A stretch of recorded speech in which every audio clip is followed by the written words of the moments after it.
I've already signed your name to save time.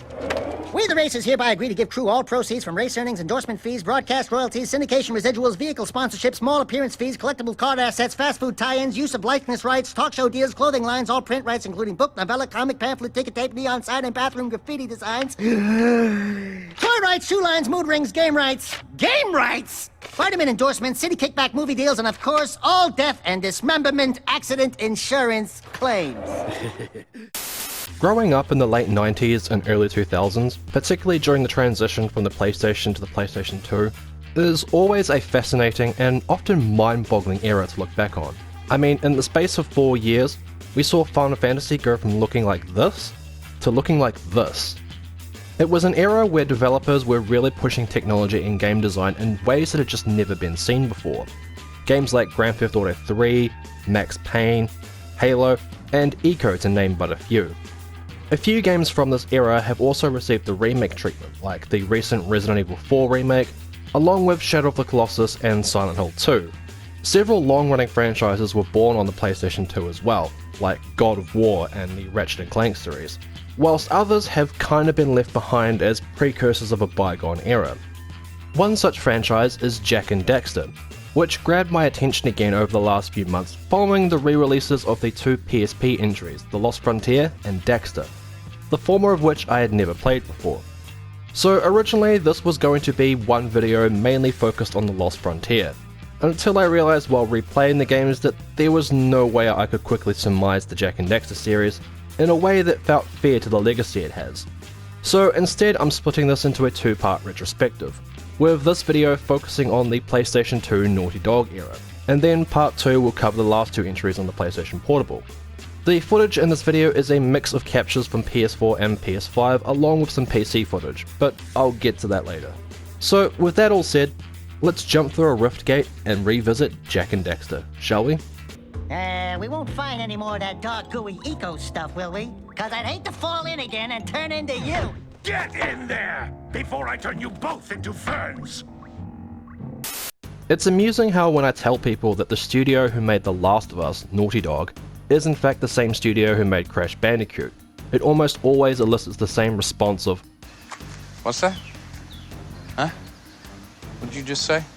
Putting the two games side by side really highlights how much the studio and the industry has changed over the course of 2 decades. Naughty Dog has always been a highly regarded and successful developer, although I think it's fair to say that the success of Uncharted 2 and The Last of Us is what really pushed them to the top of the pile alongside developers like Rockstar Games.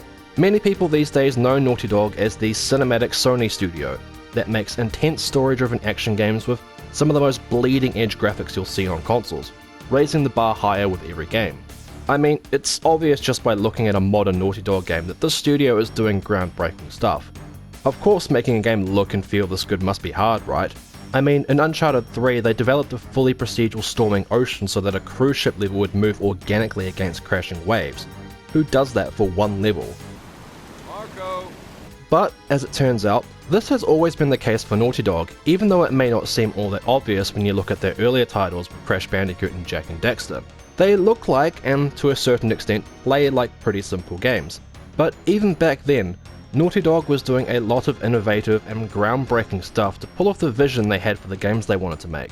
It was a much different era for the studio back then. Over the 15 or so years that Naughty Dog's been making games, we've really learned that fun sells. But for all the ways in which things were different, it was also very much the same as well. Now, bear with me for just a moment as this video briefly turns into a Crash Bandicoot retrospective. Naughty Dog was founded by artist and animator Jason Rubin and programmer Andy Gavin, a duo not all that different from id Software's John Carmack and John Romero. They wanted to make a fully 3D platforming game with a visual style that evoked the feeling of an old Looney Tunes cartoon, with colourful and varied level design and a keen focus on animation too, which was a lot back in 1995 when the PlayStation first launched. Many developers were still coming to grips with the PlayStation hardware and the transition into 3D gaming in general. Memory on the console was an issue, but Andy Gavin developed a new system for reading data off the disc that gave them a massive edge when making Crash Bandicoot. Instead of all the data for one level being crammed into a 2 megabyte page, which meant that levels couldn't be very big or particularly detailed. Andy essentially created a streaming solution where the game would render 16 pages of 64KB data at any given point based on where you were. This means that levels in Crash could potentially be upwards of 30 megabytes, but only 1 megabyte was actually being rendered and it was removing what you could no longer see from memory. And this is why Crash Bandicoot still looks so good for a game from 1996 running on a console.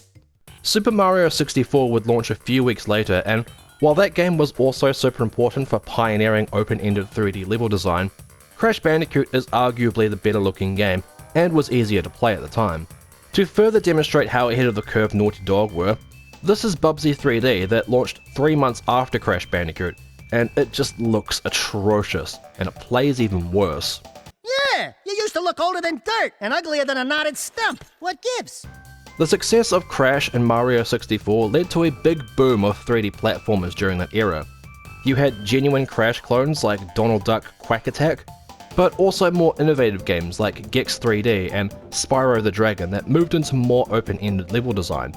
Naughty Dog would carry on with the Crash franchise until 1999, where they were bought out by Sony and the rights to Crash Bandicoot remained with Universal, where he died a very slow death in the next generation as he passed from one developer and publisher to the next. Heimlich! Stretcher! Yuck. Breath mint? The development for Jak and Daxter began during the production of Crash Team Racing, where a few key people for Naughty Dog would start, like Evan Wells, Josh Scher, and Bruce Straley. And this project would turn into a grueling 3-year development cycle for Naughty Dog, who had been pumping out Crash games on a yearly basis. Jason and Andy wanted to move away from the more linear nature of their previous games and create an experience that was kind of like a hybrid of Crash-style controls with the collectathon gameplay of Spyro and the open exploration of something like Legend of Zelda, but on a much bigger and more seamless scale.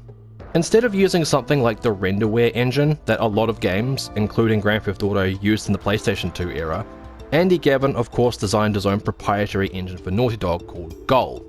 This engine would be the primary contributing factor as to why the development of Jak and Daxter took so long, as it was so specifically designed for what they were doing, which was a problem for programmers and designers joining the development. Because so much of the development was spent on getting the engine working properly, a lot of the actual game design wasn't properly worked on till late in the project, which if Naughty Dog didn't have as much talent as they did, likely would have been disastrous. 10 years later, Gull was still giving grief to developers and mass media when they were trying to remaster the trilogy for PS3, and it's taken fans over 20 years to reverse engineer Gull for PC. Naughty Dog would lend this engine, or part of it depending on who you ask, to fellow developers Insomniac Games, to help them with their development of Ratchet & Clank. Jason says they used the whole engine, but an article from 2003 says they just used the background renderer. It's probably not important, but I'll come back to what the engine was actually doing in a little bit. So it seems the answer begins not with careful research or sensible thinking. Nay, as with many of fate's mysteries, it begins with but a small act of disobedience. So Jak and Daxter: The Precursor Legacy came out in December 2001, and I remember that 7-year-old me wasn't that interested in it. Both because I didn't have a PlayStation 2 yet, and I was, I guess you could say, feeling betrayed that Naughty Dog had abandoned Crash Bandicoot. Interestingly, what ended up happening was when I finally got a PS2 in 2003, I ended up buying Jak 2 with it because there were no copies of Crash Bandicoot: The Wrath of Cortex, which meant I played the trilogy out of order as I played 2, 1, and then 3.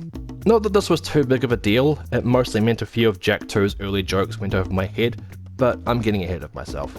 The sage yaps on about the precursors that built this place all the time. Where did they go? Why did they build this crud? Compared to Crash Bandicoot, the story of Jak and Daxter is a bit more involved with a more well thought out universe. Basically, there's a place called the Continent where there are 5 sages who are masters of different forms of energy called Eco, created by an ancient race called the Precursors, who are also believed to have built much of the world seen in the game. The game starts after Daxter accidentally falls into a vat of dark Eco and is transformed into an Ottsel, which leads the mostly mute player character Jak venturing off across the world with Daxter in tow to find the missing sages in the hopes of turning Daxter back to normal. As I mentioned earlier, the gameplay is kind of a hybrid of Crash Bandicoot and Spyro the Dragon, as Jak's moveset is similar to Crash's. He's able to double jump right from the get-go, execute both a punch and a spin attack, and perform a roll instead of a slide, which just like in Crash, can be used to extend your jump distance when timed correctly. Jak is also able to make use of the different forms of eco which can be found throughout stages of the game, each with a different effect. Green eco, found in boxes and from defeating enemies, is used to restore your health.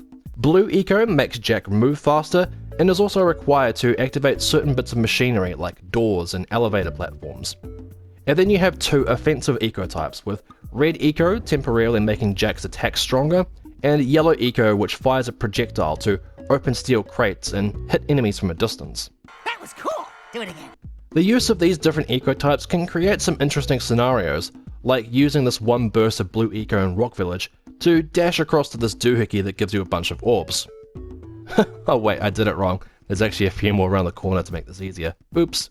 Even today, the controls for Jak are very fluid and responsive, with some very nice animation blending. In fact, the animation in general is impressive and a huge step up from what was seen in the Crash games, getting a lot closer to that original goal of replicating the feel of old cartoons. Daxter in particular stands out as he's the game's real scene stealer, since Jak doesn't talk, with very comedic and exaggerated animation and cutscenes. But even during gameplay, he has a few amusing animations as he holds on for dear life as Jak gallivants around the world. Where the Spyro influence comes into play is with the core gameplay goal being that of a collectathon platformer. Just like in Spyro, there are 2 main collectibles you'll be going after to progress throughout the game, these being Precursor orbs and power cells. Precursor orbs are littered all throughout the game world and are essentially the currency that can be used to purchase power cells from various NPCs, much like that annoying dingus moneybags in Spyro. There are also 7 scout flies hidden throughout every level, which also rewards you with a power cell when you collect them all. Power cells can also be unlocked by completing various tasks throughout stages, and are then used to power a device that will help you move from one region of the game world to another. Again, very similar to the Spyro games. I've got a power cell that says you can do it. Yeah, lightning moles. We care. Maybe for 2 power cells. It's a rather straightforward and simple gameplay loop, which will feel very familiar to anyone who has played other platform games from the 90s, particularly Crash. Like, you've got the retracting platforms down here in the Lost Precursor City, kinda like the Lost City levels. The scale of these areas, however, is what really stands out, as the levels in Jak and Daxter are huge and, for the most part, entirely non-linear, with various objectives to reach in different parts of a given level. Games like Gex 3D and Spyro also had some big non-linear environments as well, but they absolutely pale in comparison to Jak and Daxter. Take the early level Misty Island for example. Across this stage you can choose to chase after the sculptor's muse, then go down to this water area where you can drive the zoomer to take out these blimps with mines attached to them that don't really seem to be doing anything. This area also leads you to a rickety walkway where you must avoid rolling and bouncing logs on your way up, just like in Toxic Waste, where you then take out a cannon at the top of the structure. Or you can also go the other way at the start of the level, which leads you to a lurker ambush and a longer route to the same objective, while also collecting all the Precursor orbs and hunting for the scout flies. And what makes it all the more impressive is that the game is doing it almost completely seamlessly. You're saving the good moves for later, right? Yeah, so it turns out that while Jak and Daxter is a fairly simple action platforming game on the surface, Naughty Dog's goal engine was kind of revolutionary at the time, and the exact opposite of what they were doing with Crash Bandicoot. While Jak and Daxter isn't exactly an open world game, it's designed to feel like you're venturing seamlessly across one large world, with essentially no loading screens, and the world feels huge. The game doesn't use fogging like you saw a lot of on the PS1, nor does it use skybox art. Instead, Jak and Daxter has a massive draw distance render that allows you to see vast 3D vistas of the game world. From the start of Sandover Village here, you can see far off into the distance in all directions. You can see Misty Island and Geyser Rock, and you can see Sentinel Beach and the Forbidden Jungle, both of which you can venture over to completely seamlessly in real time. Then, at the top of the temple in the Forbidden Jungle, you're treated to this massive vista of what is essentially the entire world of the game that you will explore, with identifiable landmarks of locations that you will later visit. Remember that this is 2001 and the game is doing all of this pretty close to seamlessly without traditional load screens to break up areas. There is a couple of very brief cuts to black, like travelling to and from Misty Island, which I suspect is in order to give the game a couple of seconds to load in the gameplay logic, as on PC you can see the world geometry and textures are already fully loaded before the cut happens, but it's so quick you can barely call it a load screen. Okay, so I dug out my PS2 to test if this also happens on the real hardware or if it's just an emulation thing. But my PS2 is old and doesn't like Jak anymore because I kept getting this disk read error. So I booted it up on PS3 and the cut is still there, so I'm fairly certain this was deliberate. Don't forget to ask. Everything's cool. Nobody panic. Hey, big guy. But like I said before, it's not really an open world like the ones we see nowadays. It's just been designed to feel like it's one large sprawling world, when really, it's actually a collection of individual stages that are all interconnected, and they did this by using a number of clever tricks. If you're familiar at all with game design, you've probably figured that Jak and Daxter is making heavy use of what are called imposters. Essentially low polygon, cardboard-like cutouts of the world geometry of the area far off in the distance. The designers then place triggers in key parts of a level where the next area is occluded from the player view, often by a tunnel or a wall, which then loads in the high detail versions of the level you are entering. Naughty Dog even placed triggers that would deliberately move the camera away to hide the load transition if they went off the beaten path, or they would just spawn a shark to eat you. I'm glad I'm not your stunt double.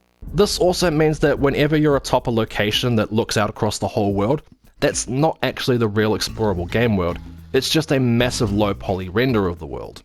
Thanks to a hidden debug code that was discovered a few years ago, it's possible to now take the camera anywhere you want and bypass the load triggers, which gives you a much better idea of how this technique is being pulled off.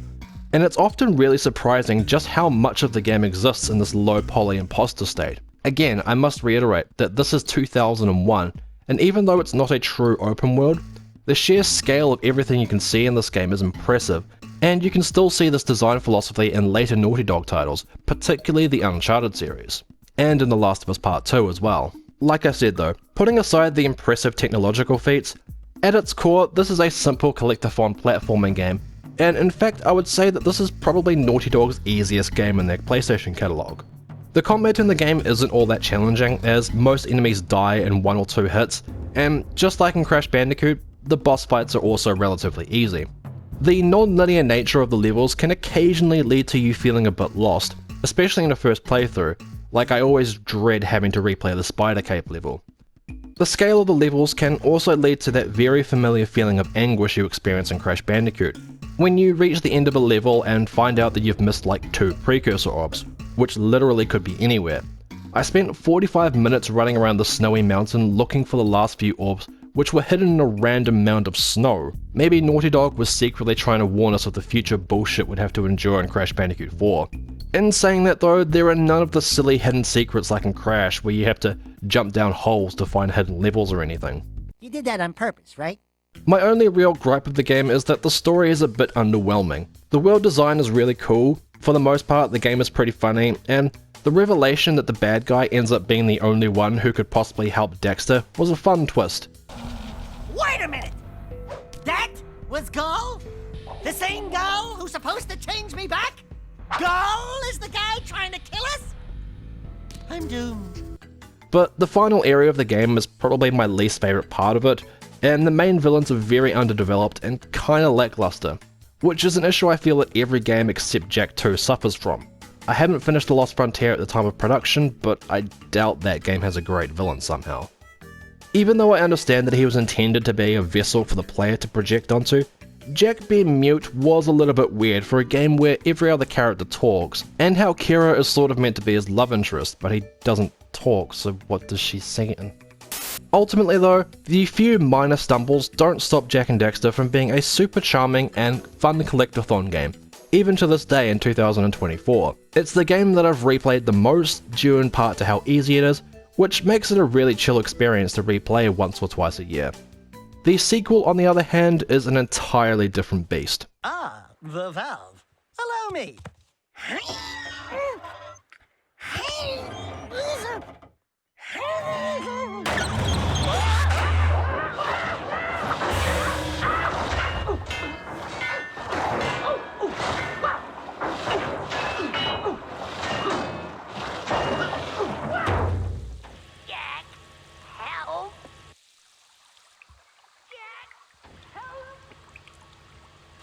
Jak, please, help.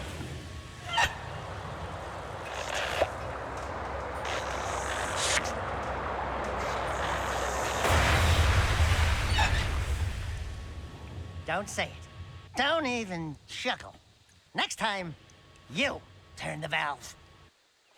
From what I can gather, the development for Jak 2 Renegade started near the end of the first game, which does make sense because the game starts almost directly after the ending of the original, and it would take them 2 years to complete, releasing in October 2003. While the first game was mostly ambitious with its technology, Jak 2 on the other hand was both a reaction to the success of Grand Theft Auto 3, which had launched 2 months before Jak 1, and to feedback on the first game, like how it wasn't too challenging. Having overcome much of the hurdles of getting the engine working during Jak 1's development, Naughty Dog set out to create a more story-driven experience, along with new mechanics and a lot more varied gameplay. Kinda like how Prince of Persia Warrior Within was a much darker sequel to its light-hearted predecessor, Jak 2 is a grittier and more mature experience. After opening an ancient Precursor portal, Jak and Daxter end up in a dystopian world called Haven City, that you eventually find out is the future of their world. Jak is promptly kidnapped and then spends the next 2 years in prison, being experimented on with Dark Eco by Baron Praxis, to create a weapon to try and defeat the armies of metalheads outside the city. Daxter finally rescues Jak and the two proceed to join a resistance group called the Underground, with Jak vowing to take down Baron Praxis. Yep, this is a Naughty Dog sequel that's a revenge story. However, as you might imagine, it's nowhere near as needlessly bleak as The Last of Us Part 2, and it's actually a lot funnier than the first game. The city's on high alert. What the hell'd you two do? Us? Nothing. We've been, sightseeing. Right, Jak? Really? Then why are the Crimson Guard looking for a dangerous young man with light hair, blue tunic, and a rabbit orange rat on his shoulder? Could be anyone. Orange is the new black this season. Look, we climbed up to the Baron's palace, and we tripped a few alarms. Oh, right, that too. Jak being able to talk finally is a much welcome change, and makes the story feel a lot more engaging this time around, since he actually has his own ambitions as well as an angsty attitude. In the early stages of the game, it's clear he doesn't really care for this new world he's found himself in, and doesn't seem to think twice about working for a crime boss if it furthers his goal. And yet, despite this, Jak is still quite a likable character to play as and to root for, and this is due of course to Daxter often being the comedic foil to balance out the game's moodier story themes. In fact, with the slightly more mature edge, Daxter's humour feels a lot punchier, and honestly works a lot better than it did in the first game. With Jak being able to talk now, Naughty Dog really leans into the buddy cop style humour, as it's no longer Daxter doing most of the yapping, with Jak eventually lightening up a little as the story progresses, and even starts to show off his own cheeky side, highlighting why the two of them were likely close friends to begin with. It's also pretty funny and clever how they made Jak's muteness an actual canon part of his character growth, as the game makes about 3 separate jokes in the first 15 minutes about this fact. I've been looking for you for 2 years! Say something! Just this once! I'm gonna kill Praxis! Hello, strangers. My name is Kor. May I help? You look like a reasonably smart man. I want information. Where the hell am I? Sorry. He's new to the whole conversation thing. But then later, when Kira is reintroduced, as she's behind a curtain, she doesn't realize she's talking to Jak, as she's never heard him speak before. It's only once she hears Daxter's voice that she finally clicks as to who she's been talking to this whole time. It's clever writing, so long as you ignore the fact that Jak and Daxter probably should have recognized her voice. And despite the more serious tone overall, they still managed to incorporate some of that Looney Tunes style comedy with the cutscene directing and the animation work, which is all massively improved thanks to the higher polygon count on all the characters. In Jak 1, characters had around 1 to 2,000 polygons, whereas in Jak 2 they have around 10 to 11,000, and you can see the difference. Every character is so emotive and often humorously expressive, with lots of blink and you'll miss it reactions, like Jak checking out Ashlyn here. This animation work of course bleeds into the gameplay too, with there being some amusing idle animations, along with Daxter having a host of situational animations that you probably won't even notice, but the fact they're there shows off that attention to detail Naughty Dog have become known for. So a new detail that I learned while editing this video is that according to Naughty Dog's cinematic animation lead Josh Scher, Square Enix's Kingdom Hearts prompted them to change how they approach their design of the cutscenes. In Jak 1, the same character models were used during both gameplay and the cutscenes, whereas in Kingdom Hearts and Final Fantasy X, separate models were used during cutscenes that were of a much higher polygon count and with higher resolution artwork, while still being rendered in real time by the game engine. This led to Naughty Dog adopting the exact same approach in Jak 2. As you can see, his in-game model doesn't look quite as good under close scrutiny, but looks perfectly fine when in motion. This technique would continue to be utilised by Naughty Dog even into the PS3 era, with Uncharted and The Last of Us moving away from real-time cinematics in favour of pre-rendered movies, before going back to a 100% real-time approach to its PS4 titles. Desperate times, right? What does that mean? It's an engaging and entertaining story this time around, with a nice mix of character conflicts as Jak tries to help the Underground take down Baron Precursor, who is trying to stop the Metalheads from invading, a goal shared by other characters like Ashton, who Jak ends up forming alliances with. All the while, there's also another storyline revolving around the Precursors, an ancient hero called Ma who founded Haven City, and a little boy that you meet at the start of the game. It does get a little bit hard to follow at times, admittedly, and the ending portions of the game wind up feeling a tad rushed, but I'll get to that in a bit. Don't you know who we are? Sorry, kid. Never seen you before. And I never forget a face, especially one that ugly. So it begins. Now, breaking down how Jak 2 actually plays in a concise way is not easy, because the changes made between games are numerous and varied, with the game never really locking into one particular style of play for too long. Jak 2 takes some obvious influence from Grand Theft Auto, as the game design moves into a proper open world setting, with you travelling across Haven City to undertake missions which progress the story, and slowly unlocking new areas and abilities. Once again, the game looks incredible with fantastic art direction for all the various areas you wind up exploring. It manages to look both different from the first game, but also consistent enough that you believe it's the same world. And just like before, the scale of the environments always impresses, particularly during this one mission near the halfway point in the campaign, where you scale across a sky walkway connecting to the Baron's palace, and you can see the entire world around you as you play. Or at least a very high quality imposter version of it. One notable difference in design between games is that while Jak 2 retains the zero load time approach, it's a bit less seamless this time, with more obvious loading tunnels like elevators and these big airlock doors as you transition to outside of the city. The first few missions are simple enough, with you venturing outside and feature action platforming reminiscent of the first game. It's all good fun. The first mission even ends with a cheeky dig at the victory fanfare from the first game, a joke that went over my head when I first played it.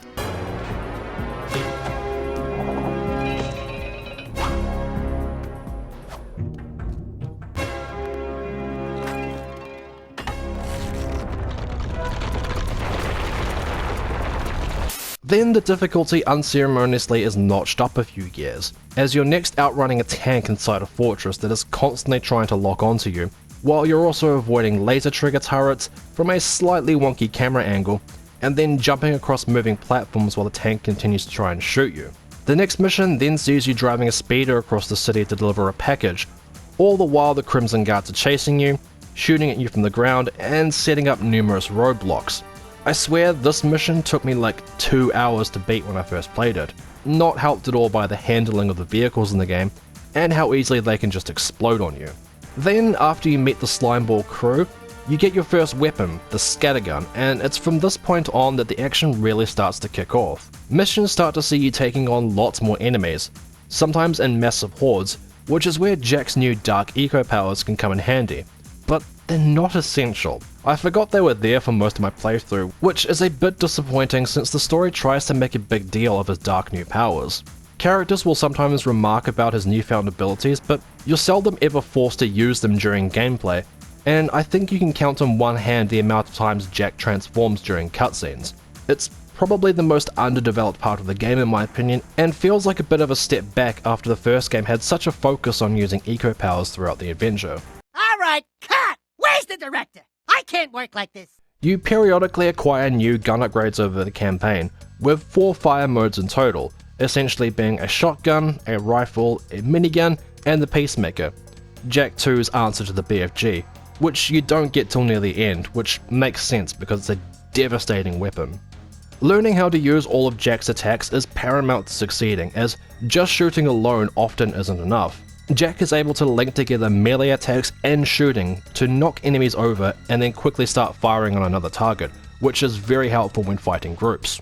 Another cool detail is how the game makes use of a dynamic soundtrack that changes the music based on different factors, like entering a vehicle and the music becomes a bit more energetic. Same when you pull out your weapons. There are even music stings when enemies become aware of you and you're about to be ambushed.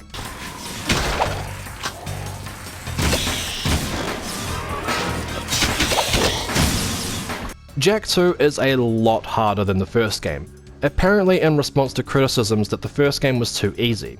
The difficulty is a point of contention with some people, and yeah, it's a bit of a rude wake-up call after how casual the first game felt. And for sure, this game gave me a lot of grief when I was young, but for the most part, Jak 2 isn't quite as hard as some people make it out to be. Parts of the game that gave me a lot of grief as a kid, I can breeze through now without thinking too much, and generally speaking, most missions are only about 4 to 5 minutes long when you know what you're doing. That said, there are still a handful of missions though that are genuinely difficult, like the one where you have to ride the jetboard across the strip mine and throw bombs into these eco wells scattered across the map that you have to figure out an optimal route to target all on your own before time runs out, along with a slightly finicky animation trigger that sometimes won't work and Jak won't throw the bomb.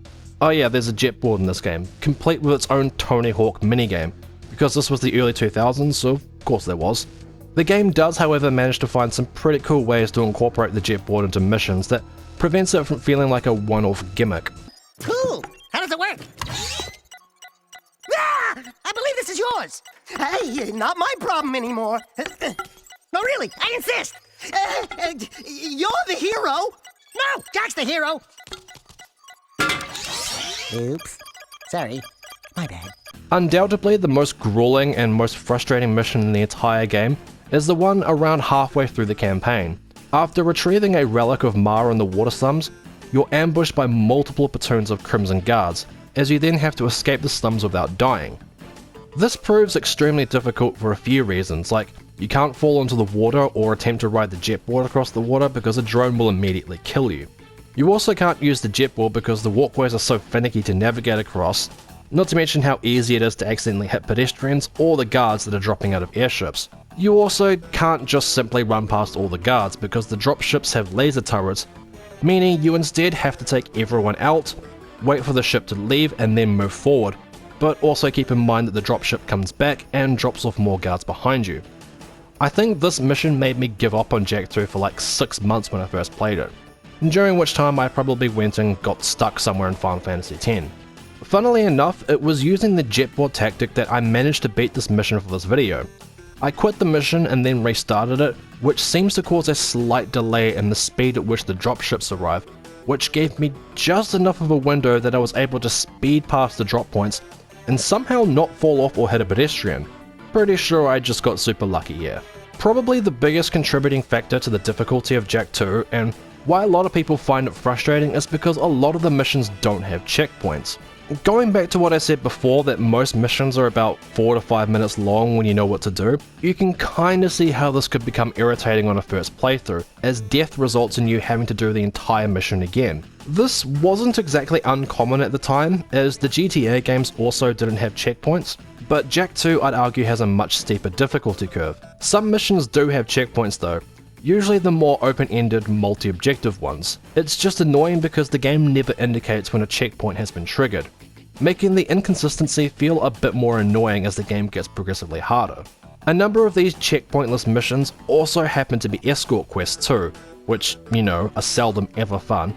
There's a couple of annoying ones near the end, like with Sig where you have to solve puzzles before he dies or gets himself stun-locked in a corner, or the one down in the sewer escorting Crew's goons that ends with a ridiculously long shootout against a massive horde of metalheads. This mission also made me very angry when I was young too.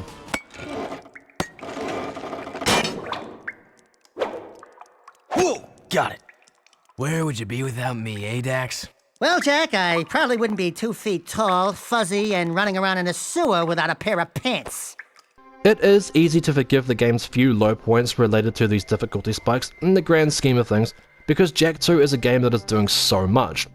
The amount of variety in the gameplay and mission styles always keeps the game feeling fresh and engaging. One minute you're fending off a metalhead attack, the next you're hoverboarding through a lush ancient forest. There's even a cool sequence in Mars Tomb where you play as Daxter, running away from a boulder and a giant spider, in what's clearly a nice little homage to Crash Bandicoot. Maybe you should get on my shoulder for a while. Jak 2 stumbles the most for me towards the end, and it's not that the ending is bad, it just feels a tad rushed as the game suddenly speeds towards a conclusion. In the last 90 minutes or so of the game, the Metalheads invade the city, the character Core from the beginning of the game is revealed to be the Metalhead leader, Praxis is killed during the same cutscene, and then Jak ventures off into the wasteland to hunt down Metal Core. It all flies by so quickly, particularly the whole invasion part, as there's only one mission that it directly affects, and then you're off to the wasteland. It's mostly just a background thing where you see the guards hopelessly fighting back. I do like the reversal of expectations and how Praxis dies, namely that Jak doesn't end up killing him, kinda like what they tried to do in The Last of Us Part 2. It works much better here, however, because Jak isn't the one who kills Praxis, Core is. It's a nice bit of character growth to see Jak resolve his anger without saying anything, as he realizes that because of Praxis, he's the only one strong enough to defeat Core. The ending is where the biggest plot twists happen, as you discover that the young boy seen throughout the game is in fact Jak, and that Core has orchestrated everything to use the light eco powers in young Jak to open the Precursor stone, as adult Jak has been corrupted by dark eco. Core is defeated, and then with Kira's rebuilt Rift Rider, the young Samus and Jak are sent back to the past to ensure the events of the first game happen. And then everything in the story seems to be pretty well wrapped up. It's quite a conclusive ending, especially compared to the first game that left off on a sequel-baiting cliffhanger. Ultimately though, Jak 2 is an impressive title for the time, especially for a sequel being so drastically different from its original. There weren't too many games at the time attempting as many different things as Naughty Dog was in a single game, and it's incredible that it all feels as mostly cohesive and fun as it does, as this mismatch of different gameplay styles could have turned out horribly. One of the issues I face, now that we've completed Jak and Daxter 2, is that I honestly don't have any idea where we'll go next in the character action genre. With Crash 1, I knew what I wanted to do right at the end with Crash 2, and Naughty Dog knew what it wanted to go with. Then there was Crash 3, CTR. We knew what we were doing as a progression. Jak and Daxter 2 has been such an inspirational project for me to work on that I honestly don't know what to do next. So instead, I think I'm going to take a vacation. You are still here? Yeah, we thought we'd hang out, catch some rays. This isn't a game. Jak 3 is not at all a bad game. It's just as fun and engaging as the first two entries, with the familiar action platforming and the series' staple sense of humour. In fact, it's probably a tad more fun than Jak 2 because they toned the difficulty back a bit. But where Jak 2 could be considered revolutionary, Jak 3 is kind of more evolutionary. It sort of feels a bit like Uncharted 3 in some ways, both technically efficient games with cool desert settings that feature messy stories and probably needed longer development cycles. This is what happens when they drop my name from the title. I mean, Jak 3 launched in November 2004, barely a year after Jak 2, which is kind of insane. This is also when Amy Hennig and Neil Druckmann joined Naughty Dog, with Amy previously being a game director for Crystal Dynamics, and Neil being just a programming intern, and now he's the president of the studio. Well played, Timmy.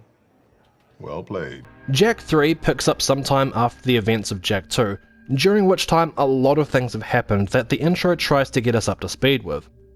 After Praxis and Metalcore were defeated, a new robot army called the KG allied with the remnants of the Metalhead armies to destroy Haven City. A council, presumably led by someone called Count Vega, decides that Jak is to blame because he worked for Crew, and that Jak is to be exiled into the wastelands, even though he was the one who killed Crew and saved the city from Core. This is a weird subplot because it's never really made clear what this council is and who is really in charge, because Ashlyn ends up just absolving the council later in the game, and it's unclear as to why she couldn't have done that before Jak was exiled. You are hereby banished to the wasteland for life. Count Vega, I hereby dissolve the city council and strip you of your title, command, and all privileges. Now get out of my sight. What? How? Jak is eventually rescued and finds himself in a place called Spargus City, a haven for outcasts in the wasteland. Well, if you can prove yourself worthy by beating 3 Arena of Death trials, that is. It's here where a good chunk of Jak 3's runtime is spent, and where one of the game's central new mechanics is introduced, that being driving dune buggies around the wasteland. This was influenced by another Rockstar title called Smuggler's Run, and a lot of missions will see you driving across this massive desert map, either taking out large metalheads or bandit groups, or collecting artifacts in time-restrictive missions. And these missions are quite a lot of fun, as you unlock new vehicles across the campaign with different weapons and abilities, like the Hopper, which allows you to pull off some crazy jumps and reach new areas of the wasteland to progress the story further.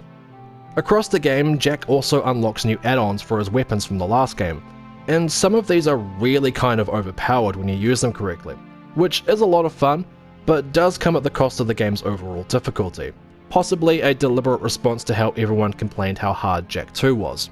It's also a neat touch that now upgrades for your weapons can be purchased with Precursor orbs, which now gives you more incentive to want to explore the world thoroughly to find them and to take part in the various skill challenges that reward you with orbs, just like in Jak 2. Yeah, you're impressed now, aren't you? Man, give him his preps. Jak now also gains access to light eco powers, most of which are only useful in specific scenarios, like the ability to slow down time and the flight ability. But it is cool how eco powers have a renewed focus in the game, after the dark eco powers felt a bit inconsequential in Jak 2. The most useful new addition is being able to heal at any time so long as you have enough eco, which helps mitigate some of the difficulty, and I also like that Jak's health periodically increases over the game as you find pieces of Mars armor. Daxter also gets a bit more spotlight too, with there being a few sequences where you can take control of him, which is probably something they should have been doing since the first game in all honesty. Do I have to do everything?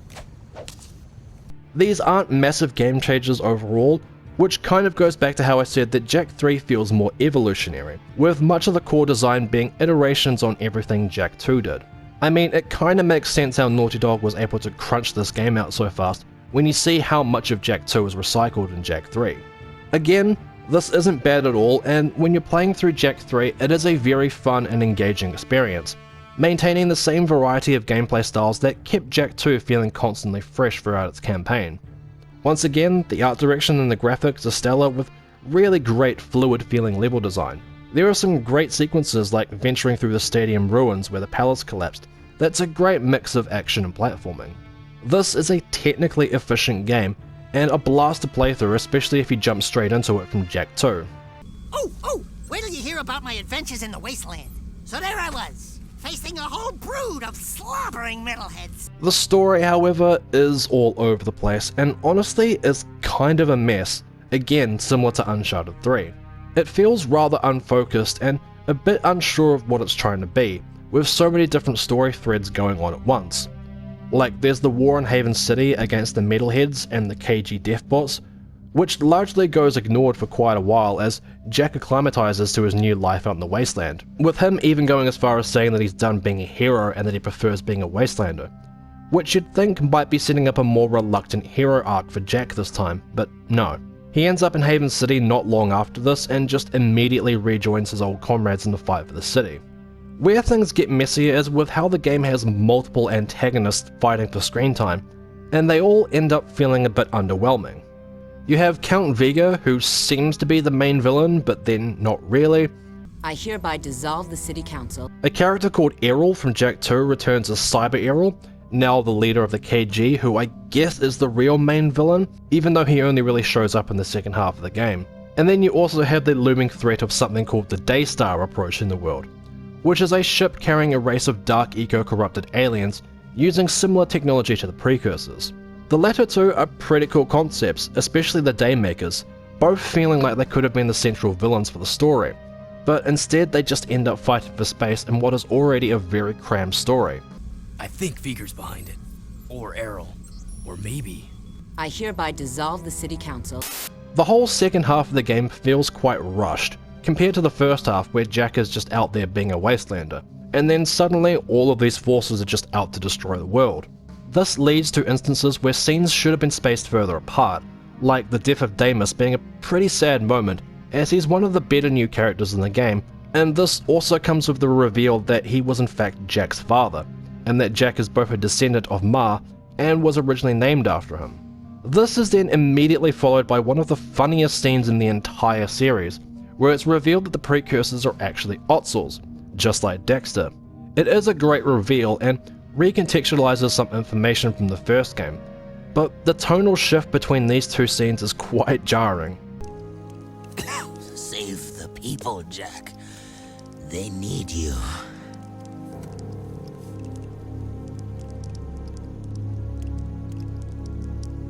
Father. When Daxter touched the Dark Eco, he was actually blessed when he thought he was cursed. Woohoo! I'm a precursor! I'm a precursor! I'm a precursor! Also, Kira is basically forgotten about in Jak 3. Despite being a central character from the first two games, she doesn't really do or say much now. Even though she's still clearly got the hots for Jak, for some reason there is no payoff given to that romance, and instead Jak hooks up with Ashlyn. So I stumbled across this comment here under the Gaming Brits video for Jak X that poses a solid theory about this. Kira's original voice actress, Anna Gardner, was replaced by Tara Strong in Jak 3, and due to the short development cycle of the game, it's possible that Kira's recasting wasn't finalized till late in the production, and that's why her role in the game is so drastically reduced, and probably wasn't the original plan, if the ending to Jak X and The Lost Frontier are anything to go by. Now, Jak 2's story wasn't perfect either. There were times where it felt like you were missing a few pages of the script. With Jak 3, however, particularly in the second half, it often feels like you're jumping into the third season of a TV show without watching season 2. There's a lot of things that just aren't explained very well or are just completely glossed over. I hereby dissolve the city council. The fact that there isn't a clear antagonist either doesn't help things and really made me miss Baron Praxis. He was an interesting villain in that he was trying to save the city, but his ruthless ends justify the means approach made him extremely dangerous and ill-suited to his position and power. The conclusion Jak 3 offers isn't bad, I guess. It was nice to get some sense of payoff for the mystery surrounding the Precursors after 3 games, but there is the confusing implication that Jak is in fact Ma and not just a descendant. That you can call me by my first name, by what my father called me, Mar. Wait, Jak is Mar? The Mar? I'm not sure why Ashlyn reacts like this. Either she's confused to hear his name is actually Ma, or Naughty Dog was suggesting that Jak does some time travel shenanigans with the Precursors. But as I keep stressing, Jak 3 is still very much a highly enjoyable game at the end of the day. It's not quite the perfect end to the trilogy that it could have been, but it's definitely worth playing, and it's pretty unlikely that you'll hate the experience of playing through it, as all of the good stuff mostly outweighs the negative.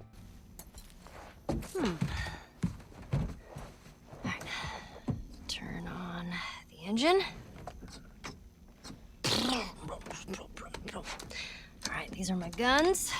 Let's go for a drive. Oh shit, it's a tight turn! Oh my god, they're coming right at me!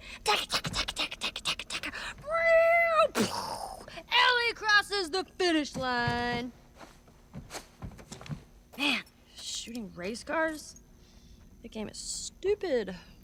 Oh yeah, that's right, Jak X Combat Racing. Aside from The Lost Frontier, this is the game that I've played the least, as I didn't get around to playing this until I was like 20, and that was only briefly at a friend's house. It was also excluded from the PlayStation 3 Remaster Collection, where I replayed these games the most for quite a few years. It wasn't until it was finally released on PlayStation 4 that I actually sat down and spent some real time with it. And honestly, it's kinda rad. How do you see Jak and his band of misfit racers shaping up? Well, G, I've seen Jak get out of some pretty tight scrapes. Come on! I'd always kind of dismissed it as just the silly racing spin-off in the series, the last little hurrah from Naughty Dog before they moved on to Uncharted. I mean, that's exactly what happened with Crash Team Racing. But there's actually a bit more depth under the hood of Jak X than I realised, and now I find it a little sad that some people at Naughty Dog feel dismissive towards it, since the trophy you unlock in The Last of Us for finding this Easter egg is titled Nobody's Perfect. Now you've done it. You've made me turn my chair. Jak X launched almost a year after Jak 3 in October 2005, only this time the short development cycle makes a bit more sense. The game is on a much smaller scope than Jak 3, being just a racing game, and this was to give the developers a little bit of a break as the studio was going through a transition period. The PlayStation 3 wasn't too far away, and founders Andy Gavin and Jason Rubin had decided to part ways with the studio. So essentially what they did was take the driving mechanics from Jak 3 and turn that into an entire game, and for the most part, it succeeds really well. It is a bit reminiscent of Crash Team Racing, with the key features revolving around boosting and shooting. You can earn boosts for your vehicle by hitting power-ups or by power sliding and getting airtime, kinda similar to the Burnout games. Also, just like Crash Team Racing, you can equip your vehicle with weapons by hitting weapon pickups, only now there are distinct pickups that will offer offensive and defensive weapons, adding a bit more strategy and deciding which weapons to try and go for based on how a race is currently playing out. It's a very fast and aggressive racing game that becomes quite addictive once you get familiar with how the vehicles handle and how to best make use of the different weapons you can acquire. Going back to the Burnout comparison, the game does feel very influenced by that series. The way the adventure mode is laid out is very similar to the World Tour mode from Burnout 3, one of the best racing games ever made, and one that I'm baffled hasn't been remastered or re-released. Listen, Rain Baby, we've been chased, attacked, shot at, poisoned, and blown up. How could it get any worse? Hello, ankle biters. It's worse. The game also cycles through the different event styles quite frequently, so it never feels like you're stuck repeating the same kind of races over and over too often. There are standard races, time trial races, elimination events, as well as arena-based combat challenges like artifact races and even a capture the flag equivalent. The Death Race event, where you try to destroy as many drones as possible, also feels a lot like the traffic checking events in Burnout Revenge. I'd also be remiss to not mention the absolutely incredible hard rock metal soundtrack Jak X has. There isn't really a dull song in this soundtrack, some of my personal favourites being Ancient, Fragfest and Bird. If you've been watching my channel for a while and have keen ears, you've probably noticed that I've used music from Jak X in a number of my videos.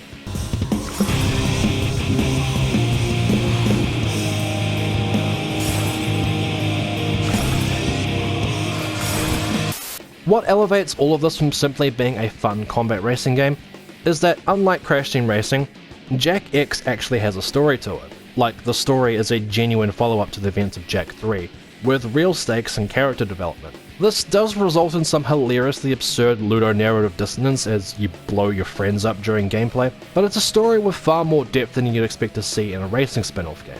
What wise man said that? I did!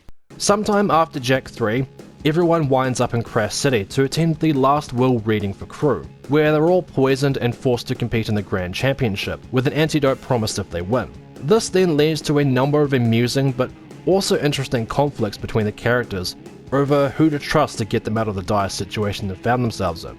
Again, not what you'd expect going into a racing game. Kira is also a lot more involved in the story this time around after being sidelined in Jak 3. She gets a little subplot about wanting to be more than just a mechanic and racing for the team. And there's finally some genuine payoff to the romance between her and Jak that's been hovering since the first game. I need a GB spanner, please. What's a spanner? That one. That one. No, that one. I knew that. You sure know your way around cars, Kira. I can handle tools, but that's not all I'm good at, Jak. There are even attempts made to make Jak confront some of the dark things he's done in the past. Kinda like how in Uncharted they also point out that Nathan Drake kills a lot of people. The eventual payoff for trying to force some introspective on Jak is hilariously brilliant because, in the end, he kinda just shrugs it off like he couldn't really give a shit. You have a habit of leaving people to die, don't you? You get used to it. Overall, Jak X is kind of a remarkable achievement in that it's both an extremely solid combat racing game and an enjoyable end to the Naughty Dog era for these characters, and I feel a little sad that I slept on it for so many years. Makes me wonder if there's an alternate universe out there where we also got Uncharted and The Fast of Us. I've been on duty for 2 days straight. Don't complain. I got sewer patrol next week. Ah, you poor bastard. Which commander did you piss off? So, if I had to pick a favourite out of the Naughty Dog Jak games, it would have to be the first game, which is a little surprising considering I played Jak 2 first, but I have a real nostalgic soft spot for collectathon platformers. But I do really enjoy all of the games in the PS2 era of the franchise, even Jak 3 in spite of its story shortcomings. This now just leaves the final part of this retrospective, and that's how I'd recommend going about playing these games today. The least practical way obviously is the original PlayStation 2 versions, as most people don't have a PS2 anymore, and even if you do, there's no guarantee they'll run great. I mean, my PS2 gave up on Jak 1 after about half an hour, so... If you still own a PlayStation 3 however, the remastered collection is a really good way to experience the original trilogy, with improved graphics and a smooth frame rate. The downside is that the PS3 only has the original trilogy, and not Jak X or the two PSP games. And if you're one of the 15 people that ever owned a PlayStation Vita, don't bother with the collection on there. I wonder if Ashley needs a new sidekick. The easiest way to play every game in the franchise now is on PlayStation 4 and 5, but there are some caveats. Daxter and the Lost Frontier work pretty much perfectly from what I can gather, however the Jak trilogy has some issues. For whatever reason, Sony decided not to port the PS3 remasters to next gen, and instead what we have on PS4 and 5 are emulated versions of the PS2 originals. Remember when I said that the Goal engine was kind of a programming nightmare? You can kinda see here why the games have been giving emulators on PC grief for so many years.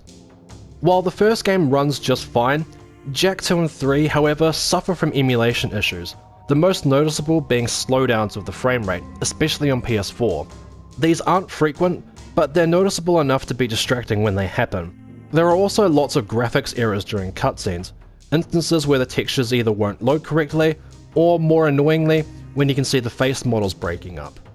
Jak 2 also has an irritating issue with audio crackling during the cutscenes, which can be really distracting. They don't ruin the experience too drastically, but they are noticeable. The frame rate issues do seem to have been fixed in the PlayStation 5 versions, however. Jak X, on the other hand, runs just fine on PS4. The issues plaguing Jak 2 and 3 being sidestepped due to the fact the game uses pre-rendered cinematics instead of real-time cutscenes, so that's cool. What is that horrible smell? Oh, great! We do your dirty work in the sewers and come back smelling worse than a wet hip hog in a warm barn. This could have a serious impact on the lady factor. No. I think it was my lunch, actually. It's not the end of the story, however, for the Jak trilogy, as back in 2021, a group of fans finally cracked the source code for Goal, and have reverse engineered it into a PC recompiler called Open Goal. This means that after 20 years, Jak and Daxter is fully playable on PC without an emulator, and it's incredible. So far, only the first game is complete, with Jak 2 still going through a beta process fixing bugs. Playing Jak and Daxter natively on PC is an absolute dream, with a lot of great features to customize the resolution and the level of detail distance, along with screen filters. So you can bump the graphics up to the engine's absolute max and it looks stunning. Or you can reduce the visuals to be more accurate to the original PS2 game. They even added quality of life features like subtitles and a glowing aura around the Precursor orbs that makes them easier to spot during gameplay. You can really see the difference between the PC and PS4 versions when you put them side by side, with an increased draw distance and much cleaner looking textures, similar to the PS3 remaster, just now with the added benefit of boosting the resolution beyond 720p. But he pounded me like one tenderizes a yakao steak. Have you tried attacking him with your melodrama? Cause it's killing me! It was honestly such a joy to be able to play Jak and Daxter like this on PC that I ended up replaying like half the game again when I was testing out this port. Jak 2 is playable at the moment, but I did run into a few audio playback bugs, like lines of dialogue during gameplay would trigger too early, and there was an instance where all the sound effects stopped working. But I'm sure this will all be sorted out in the future. The most exciting prospect out of the future of Open Goal is that because the source code is finally out there, that means that people are going to be able to start creating mods for Jak and Daxter. Yeah, after 15 years we're finally going to start receiving new content for this franchise, and I'm excited to see what people come up with. I'm hoping some kind of Crash Bandicoot remake in the Jak engine will pop up at some point. And I bet there are even more of them out in the wilds, just waiting for some brave adventurer to find. Well, we've got the brave adventurer at least. Anyway, with all that said, this brings me to the end of part 1 for my retrospective on the Jak and Daxter franchise. And I hope you can appreciate why I decided to split this project in half, since there's so much to discuss. In part 2, I will be taking a look at the last 2 games in the franchise on the PlayStation Portable, Daxter and The Lost Frontier, and maybe even dip my toes a little into the Ratchet & Clank series. But until then, thank you so much for watching, stay safe out there everyone, remember that turning into an Ottsel might not be the worst thing in the world, and I'll see you all in the next video.